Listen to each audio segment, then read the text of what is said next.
sempre.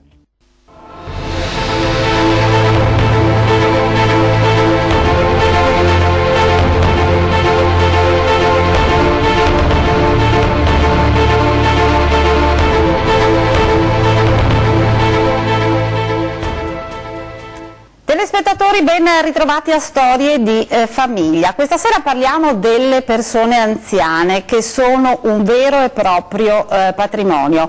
Nel corso delle nostre trasmissioni molto spesso abbiamo parlato di loro, l'abbiamo fatto attraverso i volontari che aiutano, accudiscono e trascorrono qualche ora in compagnia degli anziani, magari all'interno delle case di riposo. Questa sera lo facciamo proprio con una signora, non possiamo definirla anziana, ha 92 anni ma ha la lucidità e la forza di una ventenne. Stiamo parlando di nonna Delfina Guerriero, un guerriero in tutti i sensi, che è qui con noi stasera a Storie di Famiglia. 92 anni ottimamente portati, vero Delfina?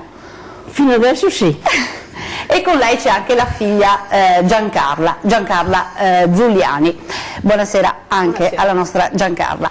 Nonna Delfina, con lei vogliamo un po' ripercorrere la sua vita, anche per portare una testimonianza ai nostri giovani, far capire che come si vive adesso non ha niente a che vedere rispetto a come si viveva una volta. Com'è stata la sua infanzia? La nonna mia Delfina? infanzia è stata bellissima. Prima non c'era niente perché erano anni di grande miseria. Ho visto delle cose che dirle adesso sembrano barzellette. Ma c'erano le modernità che ci sono adesso? Assolutamente no, non c'era niente. Anzi, vi premetto subito una cosa. Abbiamo portato, si ascoltava in tempo di guerra del 40-45 io sto parlando questo adesso. Ha portato a casa, si ascoltava di nascosto Radio Londra, ma guai se si poteva, se si veniva scoperti. Un bel giorno papà porta a casa una radio e la nonna dice: ma sento parlare un uomo ma non lo vedo, dov'è che parla? E da lì un po' ancora: ma dove parla sto uomo? E parla bene anche, parla l'italiano bene. Finché mia sorella l'ha presa: dai nonna, vieni a vedere, e la porta davanti alla radio. Vedi nonna, è questo qua che canta, che parla. Ma dai, cosa mi prendi in giro? Un pezzo di legno parla. E lì è rimasta la nostra storia, che per un mese abbiamo riso, essendo anche in quattro, figurati. La nonna non credeva che ci potesse essere qualcuno tanto che per parlava dire, attraverso una scatola. Appunto, no, tanto per dire cosa c'era, non c'era niente. Però ci si adattava con qualsiasi cosa, giocare, ridere, scherzare, eccetera. Posso dire che la mia infanzia è stata bellissima. Lei è nata nel 1924 ad Arcole, un paesino di campagna della provincia di Verona. Paese piccolo, sì. Eravate in tanti in famiglia? In 7 perché la famiglia è 4 figlie, papà, mamma e la nonna materna. Tutte femmine eravate? E tutte femmine.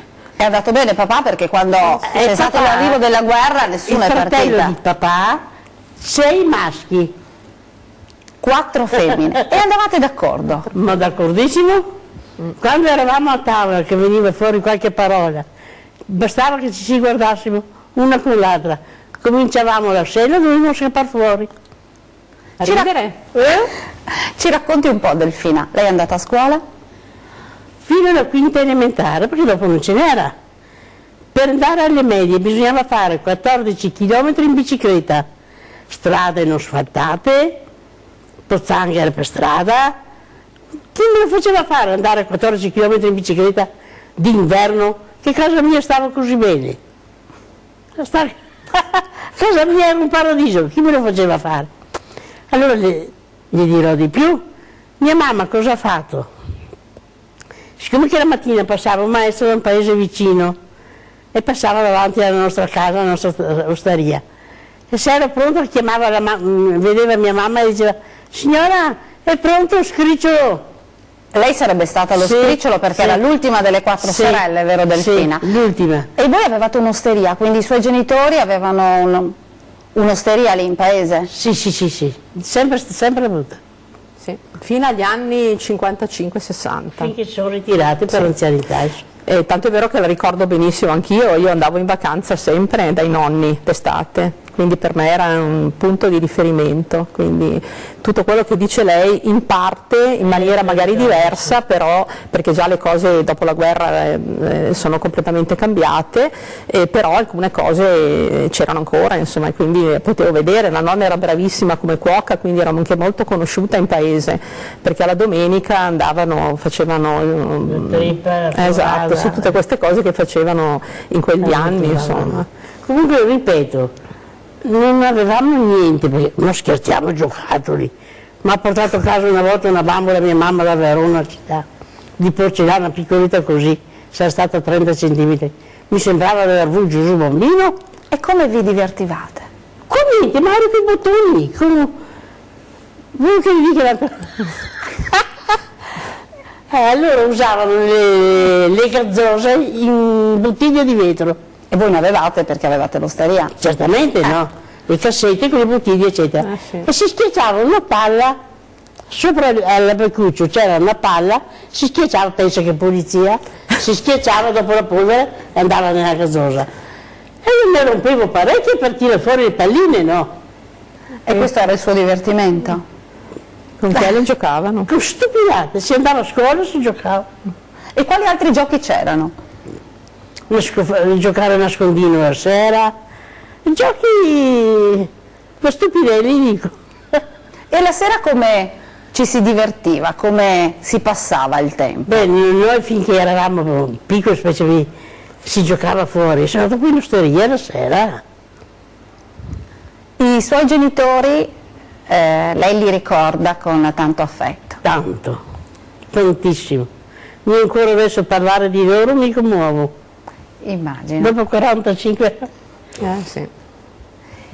E poi quando è diventata più grandicella ha conosciuto quello che è diventato suo marito. Sì, beh, prima che sta con gli altri, c'ha avuto qualche l'ambiente stesso flirt. sa com'è, conosci gente eccetera. Ho avuto un fidanzatino prima, Morosetto. Così ti racconta anche quello del telefono, di che ti racconti il telefono. Va. Un fidanzatino che quindi è andato a militare? È andato a militare di leva, metti che erano del 43. 43 sì, del 43. Quindi era anche il periodo della guerra? Sì. Non aveva paura di lasciarlo andare? Cosa fai? Cosa fai? Poi lui era di leva, cosa vuole la ragazzina? Parte e viene mandato dal sud. Un giorno viene fuori, i telefoni non ce n'era. Chi era che aveva visto il telefono? A che anni là? Sembrava una bestia rara, no? Vabbè, ce n'era un po' che era via, un giorno viene fuori, c'era solo il bar centrale in piazza che aveva una cabina telefonica. Quindi era l'unico telefono pubblico? L'unico telefono, io mai visto, mai. E viene là, dice, Delfina, tu sei la più giovane, guarda che ti ho fissato un appuntamento al telefono. Me? Per che cosa? C'è una persona che ti ha telefonato che fra un'ora hai l'appuntamento. Vabbè, anche contento perché dico, Madonna, come mai? Oh, comincio a essere importante. Era il primo fidanzato, poi la prima telefonata. La prima telefonata.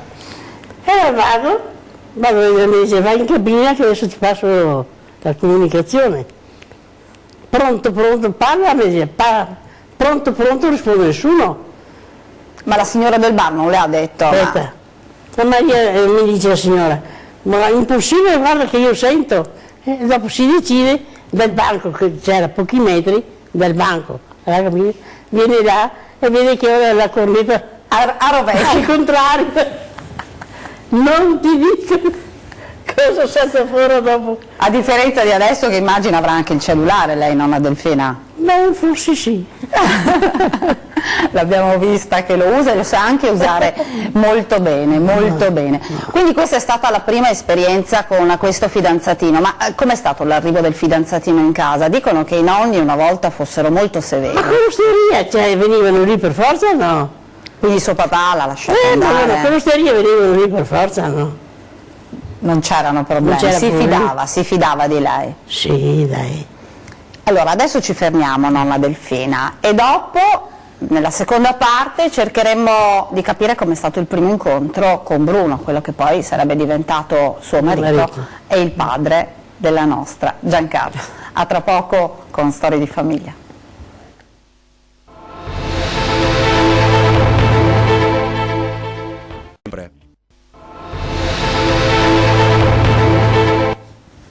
Seconda parte di Storie di Famiglia, continuiamo a raccontare la vita di nonna Delfina, 92 anni, Delfina Guerriero, una guerriera in tutti i sensi, ed è qui con la figlia Giancarla. Nonna Delfina ci stava raccontando di come si viveva quando lei aveva 20 anni, prima la sua gioventù, quando ha conosciuto i primi fidanzatini e quando per la prima volta le è capitato di rispondere al telefono. Fatalità, è andata al telefono pubblico e ha preso in mano la cornetta, non sentiva nulla, semplicemente perché la cornetta era a rovescio. Come ci si spostava negli anni 30? Bicicletta. È stato difficile imparare ad andare in bicicletta, nonna Delfina? È stato difficile imparare ad andare in bicicletta? No, scherza, mamma mia. Come si dice, chi aveva una bicicletta nuova, bella, è come avesse avuto una Ferrari adesso. E lei quando l'ha ricevuta? Cioè quando gliel'hanno comprata? Avrà avuto 17-18 anni, quella nuova. 17. È questa la bicicletta, la vede? No, non deve essere, non è la mia. Non era questa la sua bicicletta, però sapeva... No, non credo, deve avere il manubrio dritto questa. Sì, questo è il manubrio dritto. No, invece quell'altra era col manubrio, i primi sportivi. Quindi questa è arrivata successivamente. Questa l'avevamo in casa. E con questa bici andava a trovare Bruno, quello che poi sarebbe diventato suo marito? No, veniva lui a trovare me. Quindi si usava così, le femmine non potevano andare a trovare i fidanzati? No, difficilmente. No. E Bruno come l'ha conosciuta? Bruno l'ho conosciuto, era una frazione vicina proprio al paese, che sono andati... Lui è andato a Milano che aveva 4 anni, perciò quando io l'ho conosciuto era già tanti anni che era a Milano. E quindi l'ha conosciuto quando lui è ritornato ad Arcole? Lui era sfollato. Veniva avanti e indietro perché aveva i parenti. Cioè, aveva i parenti, c'erano i nostri cugini, diciamo, che erano della sua famiglia, Zuliani, Garzoni, eccetera, e lui stava lì parecchio tempo, poi ritornava, andava avanti e indietro, anche perché a Milano c'era solo la fame. Cioè, mentre in campagna, tutto sommato, malgrado i tempi che erano quelli che erano, ma quasi tutti avevano un pezzettino di terra, avevano la gallina, eccetera. Quindi, insomma, lui diceva che rispetto a Milano, questo mi raccontava, insomma, lì perlomeno non faceva la fame.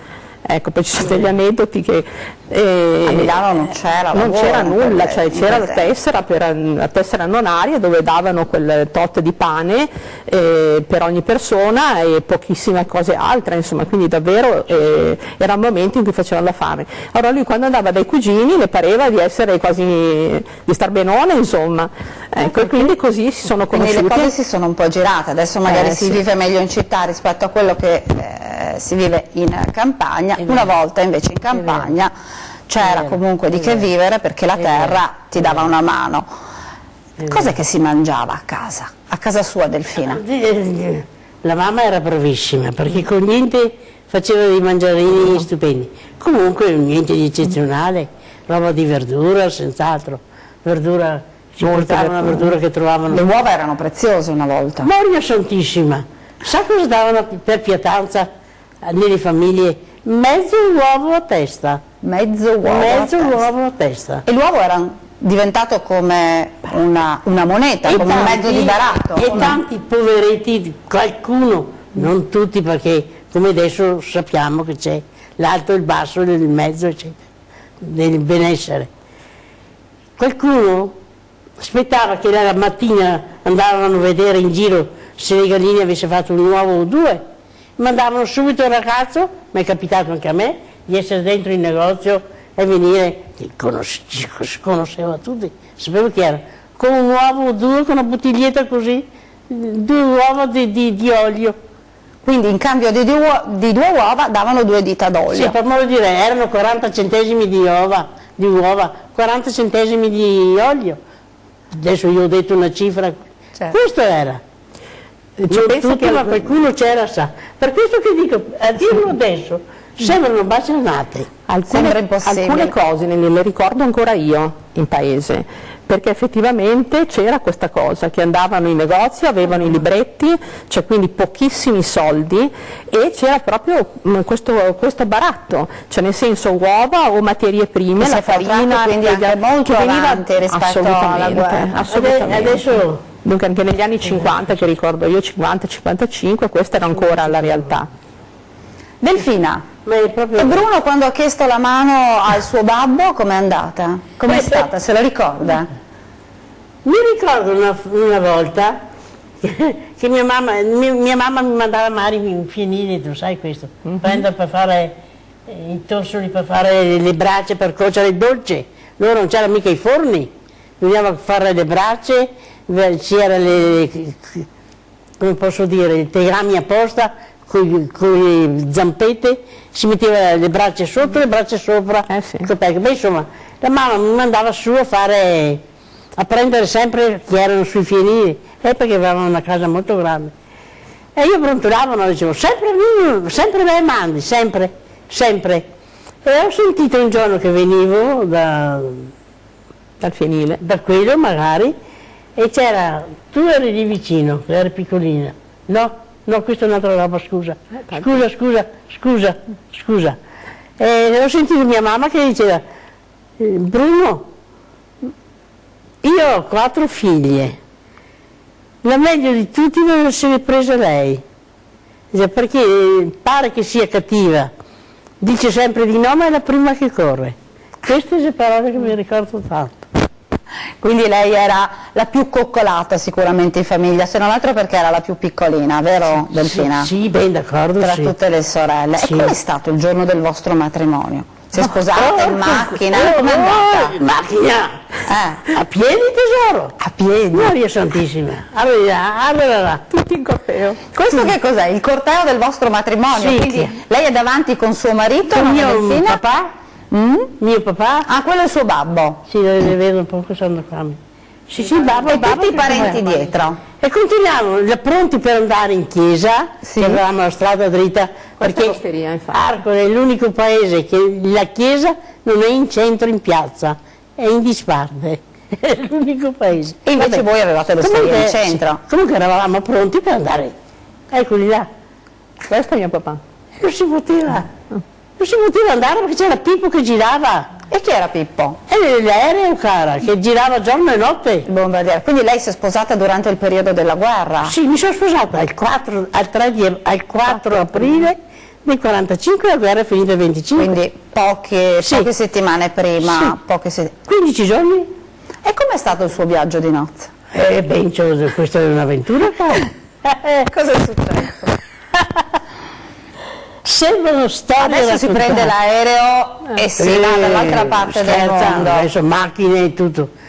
Niente, avevamo osteria, come dico, c'erano i militari in paese, c'erano quelli della fanteria nostra e c'erano dei tedeschi, tutte brave persone abbiamo lì. E aspettavamo che ci fosse qualche camion che andava a Milano, no? Quindi ho detto sì, appena che vado a caricare o scaricare, adesso non ricordo, mi porto su. Ecco che viene il giorno dopo sposare, sono stata là una settimana dalla mamma, finché arrivava l'occasione. Avete vissuto dalla mamma nel frattempo, con Bruno, dalla vostra mamma? Finché arrivava l'occasione di andare. Saremmo partiti la sera verso le 10 a Verona. Un bel momento, arriviamo, sempre sto Pippo solo, sempre la paura, infinito.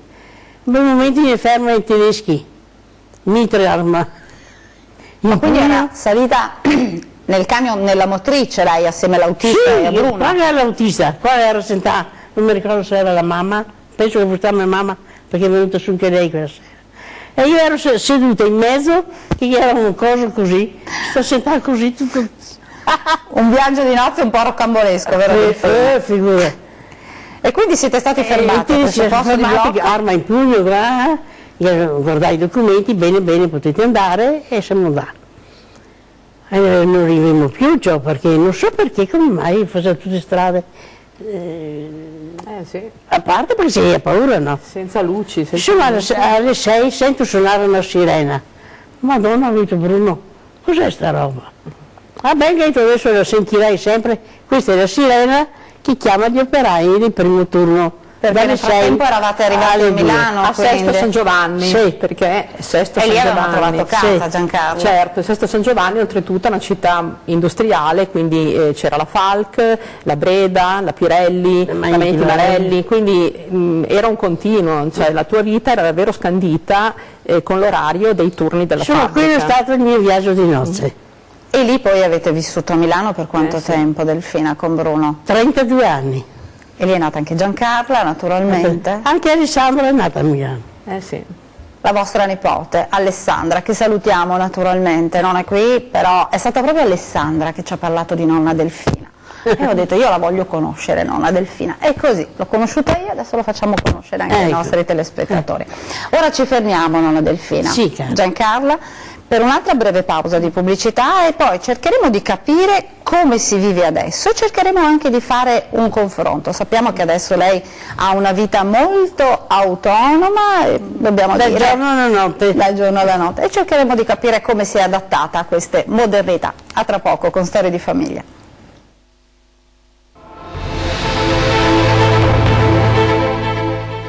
Sempre. Eccoci ancora in studio con Storie di Famiglia. Durante la pausa pubblicitaria stavamo parlando con Giancarla che il futuro è degli anziani, perché fortunatamente la popolazione invecchia sempre di più. Ebbene, oggi in rappresentanza qui dei nostri anziani c'è la nonna Delfina Guerriero, che ci ha raccontato un po' come si viveva quando lei aveva 30 anni, quando si è sposata. Ci ha fatto vedere anche il giorno del matrimonio, che in corteo non c'erano macchine, sono andati in chiesa, e ci ha raccontato anche del suo viaggio di nozze, un po' rocambolesco, vero Delfina? L'ha fatto in camion, con la suocera da una parte e il camionista autista dall'altra, e c'era anche suo marito, naturalmente, vero? Sì, Madonna, scherziamo. Una vita all'insegna del divertimento, ha detto nonna Delfina, anche se non c'erano le modernità che ci sono adesso. Dietro subito la mia infanzia. Adesso nonna Delfina vive qui a Treviso, e vive in una bellissima struttura che non possiamo definire una casa di riposo, perché all'interno si fa tutto tranne che riposarsi. È un vero e proprio albergo, è la casa albergo Isra di Treviso, e per questo motivo ci hanno raggiunto in studio il direttore Giorgio Pavan, buonasera anche al direttore, e Aurora Uliana, che è la direttrice della casa albergo Salce. Cercheremo di capire come si invecchia nel 2016 e che tipo di possibilità ci sono per queste persone e soprattutto anche per i familiari. Ma torniamo alla nostra nonna Delfina. Nonna, lei vive in casa albergo da quanto tempo? 2 anni. E ha alla fine del mese. una casa tutta sua, cioè una cameretta tutta sua con tutti i suoi interessi, con tutti i suoi ricordi e tutto quello che le serve per vivere tranquillamente. Come si trova? Bene. Bene. Si è fatta anche tante amicizie? Ma io faccio presto fare amicizia. No, ce ne siamo accorti. Faccio presto io fare amicizia. Basta che qualcuno mi pesa i piedi. Perché nonna Delfina, come abbiamo detto, è una tosta, è una tosta. Qua la vediamo assieme nella sua camera, che ci sta facendo vedere le foto. Qui c'è la foto con Alessandra, con sua nipote. Sappiamo che è stata immortalata anche in una bellissima foto mentre stava giocando, a proposito di tecnologia, con la Wii. E questo grazie alla dottoressa Uliana. Dottoressa Uliana, che cosa è successo? Ci racconti un po' di questa foto che adesso la nostra regia, il nostro Antonio Esposito e Andrea Basso ci faranno vedere, la foto di nonna Delfina che gioca alla Wii, e come lei mi pare anche molte delle persone che vivono nella casa albergo, vero? Sì, nonna Delfina con i nostri residenti ci contaminano, no? Con la loro energia, con la loro voglia ancora di vivere, e allora è da alcuni anni che stiamo, soprattutto d'estate, organizzando molte attività che a volte possono sembrare attività non adatte agli anziani, e l'entusiasmo loro proprio ha fatto sì che coinvolgessimo associazioni, gruppi del territorio, e abbiamo così intrapreso dei percorsi molto particolari. Abbiamo organizzato la meditazione con le campane tibetane, siamo usciti in barca lungo il Sile, e abbiamo fatto amicizia con un'associazione importante che è l'Associazione Informatici Senza Frontiere, e anche gli anziani hanno cominciato a smanettare con gli strumenti tecnologici. Quindi anche con i tablet, perché so che adesso state facendo dei corsi addirittura per queste persone per imparare ad usare il tablet, che è più comodo rispetto a un PC, a un PC portatile, immagino, Aurora. Sì, la loro curiosità è veramente tanta. E quindi soprattutto durante l'estate, che è il periodo che spesso si pensa all'anziano che sta solo, così noi durante l'estate ci carichiamo di energia e cerchiamo di, anche noi come operatori, di vivere con gioia questo periodo di vacanza.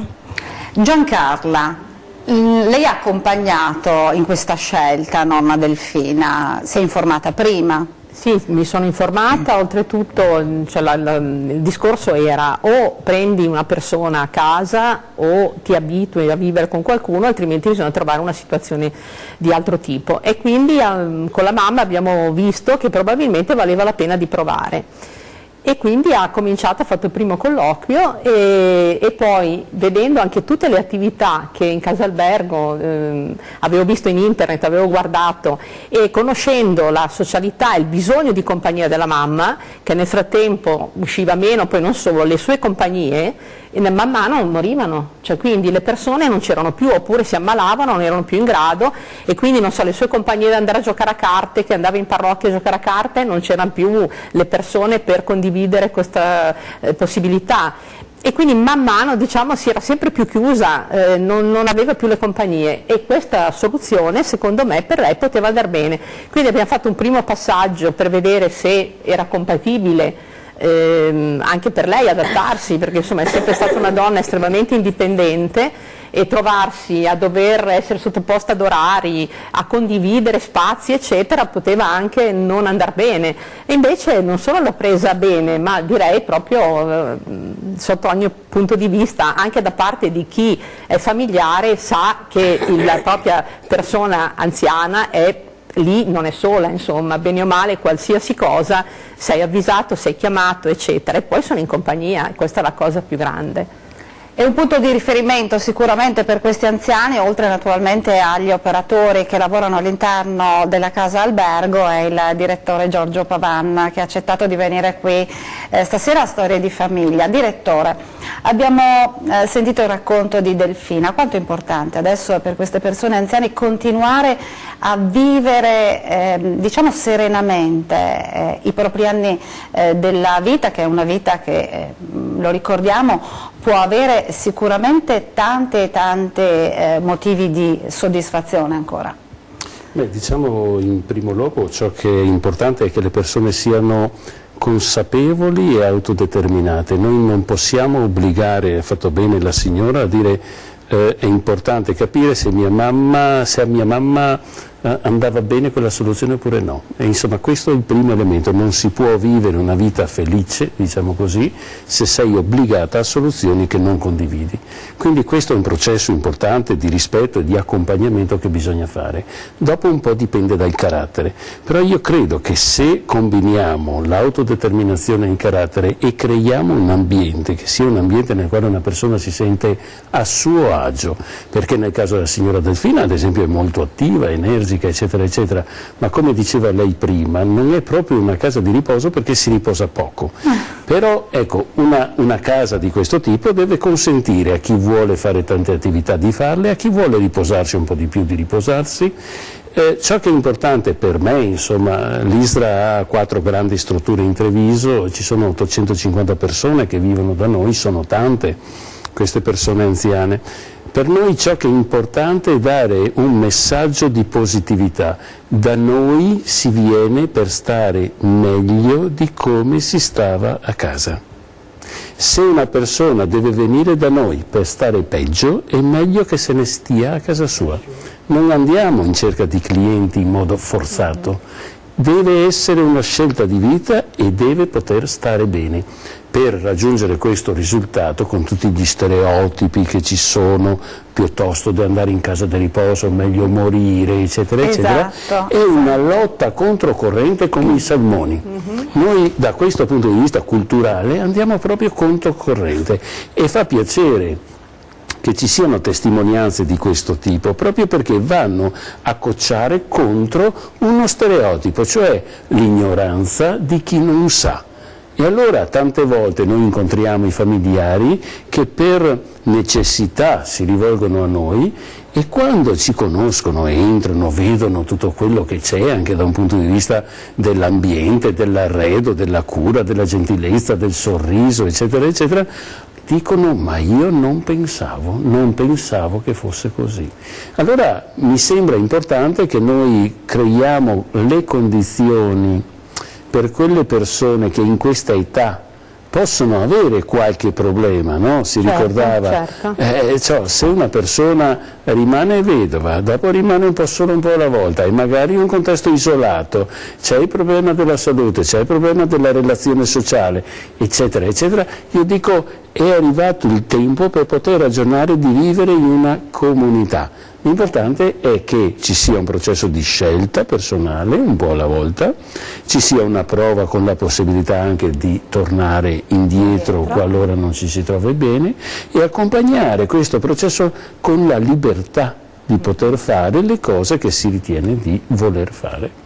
Ogni persona ha la propria cameretta, lei signora Delfina ha la propria camera, che cosa c'è dentro a questa camera? Ce lo racconti un po'? Che cosa c'è dentro all'interno di questa camera? Non c'ho tanta roba dentro. Beh, insomma, io ho visto c'è addirittura il microonde, c'è la il microonde perché l'anno scorso sono stata malata parecchio tempo e loro ho mangiato tanto tempo in camera e tante volte diciamo la roba era fredda. Ha una certa indipendenza in questo modo, quello basta, perché loro mi avevano comprato, la caffettiera elettrica, mi avevano comprato il bollitore elettrico e tutto l'anno nuovo io non ho mai reparato niente.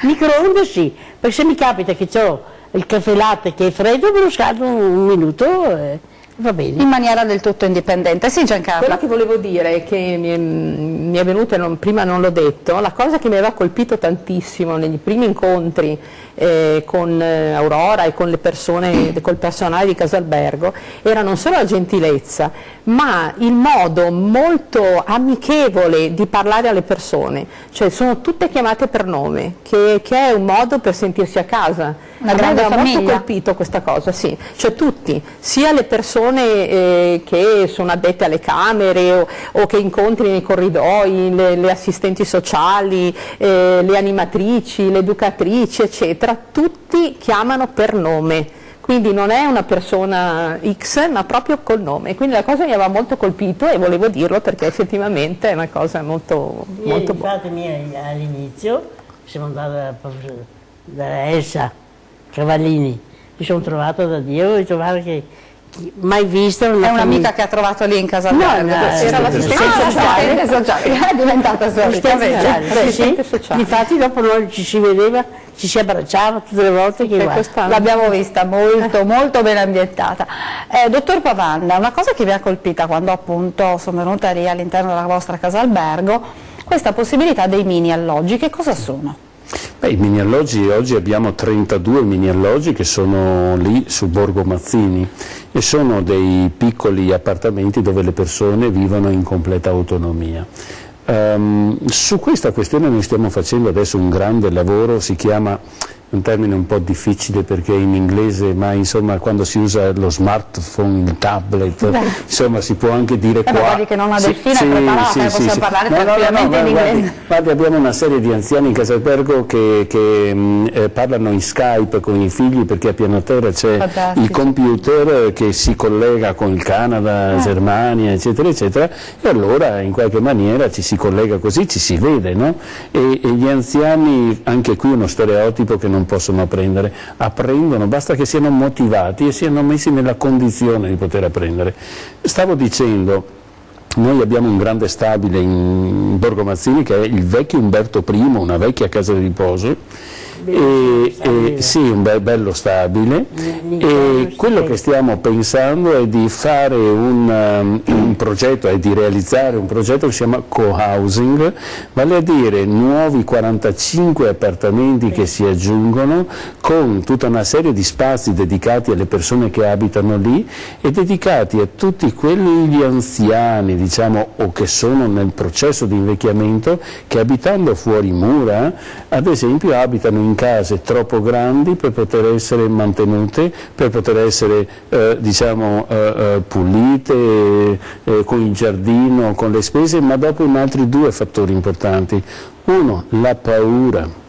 Alla sera di vivere da 7, soli, certo. Le persone di 75-80 anni alle sera alle 7:30, 8 anni, soprattutto nelle periferie, alle 8 di sera inizia a barricarsi in casa. Sì. Ma quando ti barrichi in casa è attenta ai rumori che possono accadere, quindi vivi nell'isolamento, nella paura, e dopo c'è un altro problema che dicono: se mi capita qualcosa non ho nessuno che mi soccorre, che mi dà una mano. Allora noi assistiamo nelle città grandi e piccole allo svuotamento della città con questi grandi palazzi che non vengono più utilizzati.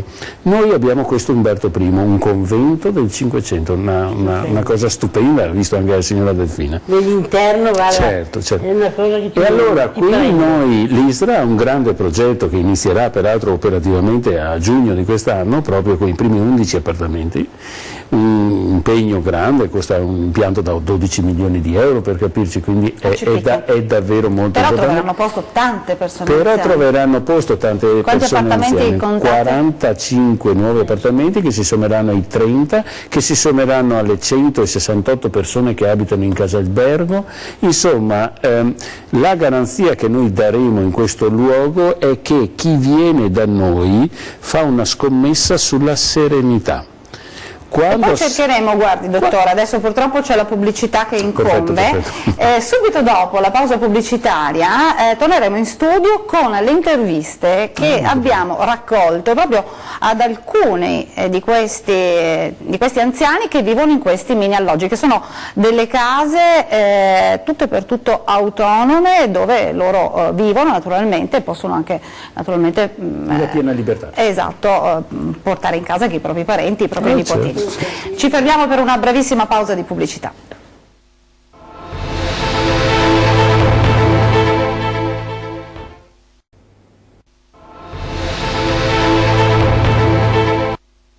Sono Tiziano Veggia, sono di Treviso, pur essendo nato a Spresiano, sono qui dal 2010. Quindi sono già 4 anni e nella quale mi trovo bene. Il valore aggiunto di vivere in Borgo Mazzini è quello di potersi girare la città a piedi e assaporare tutto quello che ti offrono i vari angoli della Treviso.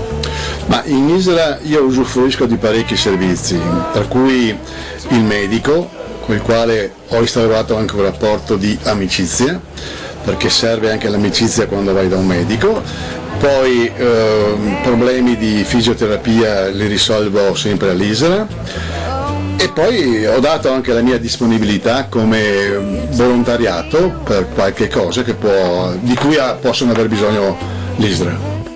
Io mi chiamo Pierina Zotin, anche anni, sono nata il 18 del 5 del 25 a Treviso e ho cambiato tanti appartamenti che posso numerarli più di 2 mani.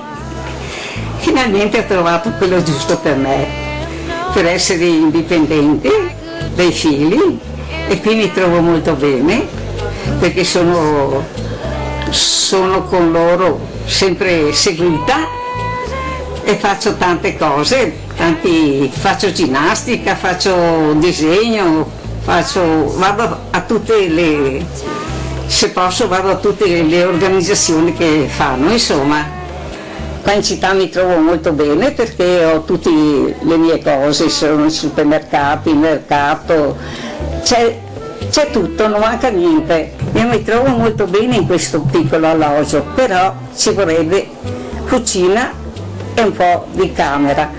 Se non si può fare cucina e camera, si fa una stanza sola con un parè che separa dalla camera a cucina in maniera che l'entrata è sempre a posto, è sempre in ordine. Sarei disposto a fare un disegno per i mini alloggi come mi piace a me. Sono Mario, sono nato a Treviso 70 anni fa e sono ospite dei mini alloggi dall'aprile di quest'anno. Ecco, la mia residenza qui nel mini alloggio a Casalbergo mi permette anche di seguire i miei nipoti e al bisogno la mia nipote mi chiama e mi dice vieni, vai a portare a scuola i bambini e io ci vado volentieri. Questo mi permette, oltre di mantenermi snello, vivo, vivace, anche di passare qualche ora con i miei nipotini. Mi chiamo Cappellazzo Flora, ho 89 anni, vivo su un appartamento Borgo Mazzini, in casa ho tutte le cose come struttura del casa albergo, tutte cose che fanno, ginnastica, canto, tutte quelle cose, sempre presenti, se una lampadina si brucia, se un rubinetto spande, questo qui basta venire in portineria, sono sempre pronti da venire a farlo. Io vado a disturbare manco che posso, ma corre, non posso passare a cambiare la lampadina, se vuoi intera Dio. Ecco, abbiamo conosciuto Tiziano, Pierina, Mario e Flora. Nell'ordine sono questi signori e queste signore che vivono nei mini alloggi della Casa Albergo. La Flora abita al quarto piano con me. Abita con lei, ma la conosce bene, siete amiche, quindi sia con la Flora sia ma io sono con la Pierina. Anche con la Pierina che è nei mini alloggi lei. E la Flora è sull'appartamento dove c'era Giovanna. Quarto piano.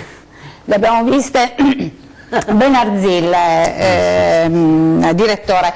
E in cosa consistono esattamente questi mini alloggi? Abbiamo visto dalle interviste, dal racconto di questi anziani, da loro sicurezza vivere in una situazione, in un modo come questo. Sono dei monolocali o bilocali che consentono una vita in autonomia, perché ad esempio quando la signora magari dice sì, vado d'accordo con tutti, ma insomma voglio stare un po' per conto mio, c'è la possibilità di rientrare nella propria abitazione e di fare in libertà tutto quello che vuole, però c'è una vita organizzata e sociale al quale si può partecipare e questo è il valore aggiunto. Aggiungo un altro elemento e ultimo, che abitare in centro a Treviso, dove su 300 metri c'è davvero tutto, mi sembra che una persona... Perché siete in prossimità di Porta San Tommaso. Sì, quindi... è una persona che ha 80, 85, 90 anni, che vuole fare una passeggiata, fare questo, fare l'altro, insomma a me sembra che la vicinanza dei servizi sia un valore aggiunto immenso, insomma, ecco. E questi anziani possono usufruire, come abbiamo sentito, anche delle molte attività della Casa Albergo, che sono tantissime, vero dottoressa Oliana? Abbiamo visto dagli intrattenimenti culturali, dalle feste di compleanno, allo sport. Ce le racconti, ce le racconti brevemente? Sono tutte attività che noi realizziamo grazie alle amicizie che noi abbiamo in Casa Albergo, spesso sono i familiari che si fanno promotori di alcune attività e le attività sono attività di socializzazione, organizziamo le feste dei compleanno, poi realizziamo dei corsi di pittura con una pittrice che è una volontaria. A volte vengono delle persone che sono esperte in ballo e allora coinvolgono gli anziani con i balli tradizionali, folcloristici, e poi ci dedichiamo alla salute, alla bellezza delle signore. Una volta alla settimana in salone c'è il trucco e parrucco e ci divertiamo a truccarci. Signora Delfina, immagino che lei ci vada a questi corsi. No.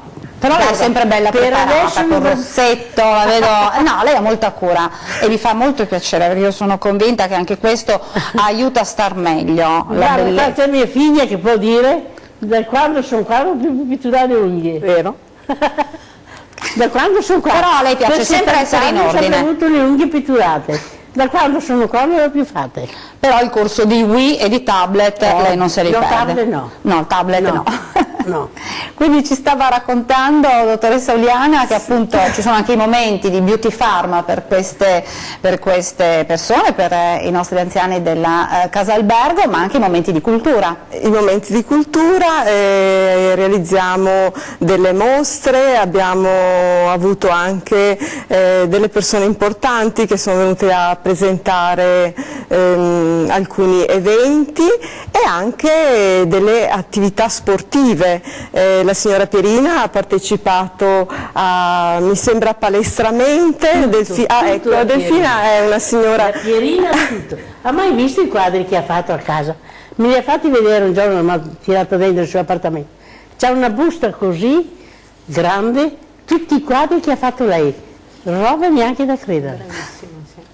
E poi ci sono anche le molte attività sportive, abbiamo visto prima il Nordic Walking. Poi spesso giochiamo anche con le bocce, abbiamo coinvolto anche dei signori in carrozzina con le attività di Zumba, e poi quando possiamo noi usciamo, andiamo fuori, andiamo al mare, andiamo in collina, d'inverno, d'estate, quando possiamo prendiamo il pulmino con i nostri volontari e con i familiari andiamo fuori per proprio respirare un'aria diversa da quella della città. Delfina, lei al mare piace andare? Mi piaceva, ma quando ho detto basta è stato basta. E come mai ha rinunciato alla spiaggia? Perché non ero più quello di prima. Niente, basta. Non Però ci sono altre sue amiche che ci vanno. Sì, ma guarda, domanda è...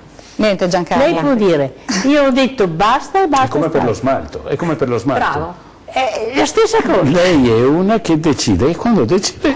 Molto determinata, Assolutamente. La vera guerriera. Per 25 anni, sempre via ogni anno con gli anziani. Ed è stata una cosa meravigliosa. Mi sono sempre trovata molto bene. Io poi che sono una... Vabbè, chiuso. Dottoressa Uliana, voi siete a contatto, non dico 24 ore su 24 perché giustamente avete anche una vita familiare, però le vostre 8 ore sono a contatto diretto con le persone anziane. Con cosa tornate a casa dopo una giornata all'insieme di quello che io ho definito all'inizio un patrimonio della società? Come dicevo prima, loro ci trasmettono proprio la passione per la vita, ci fanno stare spesso con i piedi per terra perché non hanno grandi progetti per il futuro e quindi hanno la capacità di stare e di godere della quotidianità. E poi come di tutte le attività che noi proponiamo, le proponiamo in maniera rispettosa. Se un anziano vuole stare nella sua stanza, vuole avere i momenti anche di solitudine, noi rispettiamo i tempi e anche a volte i silenzi dei nostri anziani e quindi viviamo la vita con loro rispettandoci. Un altro valore che quotidianamente loro sanno trasmetterci è il valore della gentilezza. devo dire che soprattutto i maschi sanno essere gentili e hanno delle forme di cortesia che fanno parte proprio della loro cultura e della loro tradizione, e quindi ci fanno stancare, non è una casa di riposo anche per noi che ci lavoriamo, però ogni giorno ci trasmettono la propria esperienza di vita. E poi devo dire che anche come squadra, la nostra squadra è una squadra molto affiatata ed è importante per poter trasmettere anche la serenità ogni giorno. Noi siamo quasi al termine, in chiusura, tra le tante attività che la dottoressa Uliana ci ha illustrato, Nonna Delfina, qual è quella che le piace di più, oltre alla Wii naturalmente? Mi piaceva tanto il gioco dei birilli, non mi ricordo la parola, come si dice, porco cane. Bullying. Bullying. Esatto. Il bullying. È una campionessa? Ho vinto parecchio. Grazie. Grazie alla nostra Delfina, alla nostra nonna Delfina, ormai è la nonna Delfina di tutti. No, tesoro. C'è un'ultima cosa che vuole dire. Intanto dimmi. Salutiamo Alessandro, la sua nipotina. Ecco. Ecco. Alessandra, hai visto che sono stata qua, sono stata brava? Ciao tesoro. Bravissima la nonna Delfina. Grazie per essere venuta qui a Storie di Famiglia, ringraziamo anche la figlia di nonna Delfina, Giancarla, e naturalmente il direttore dell'ISRA di Treviso, il dottor Giorgio Pavano, e la dottoressa Aurora Uliana. Storie di Famiglia si conclude qui con una ventata di ottimismo, perché se tutti i nonni, se noi ci auguriamo di diventare anziani, diventiamo come nonna Delfina, abbiamo veramente una splendida vita davanti. Guarda, ti dico una cosa solo, non diventare vecchia. Non diventare vecchia. Hai visto? Lei non lo è, solamente sulla carta d'identità. Tanto che so tesoro, tanto... Noi ci vediamo la prossima settimana, arrivederci.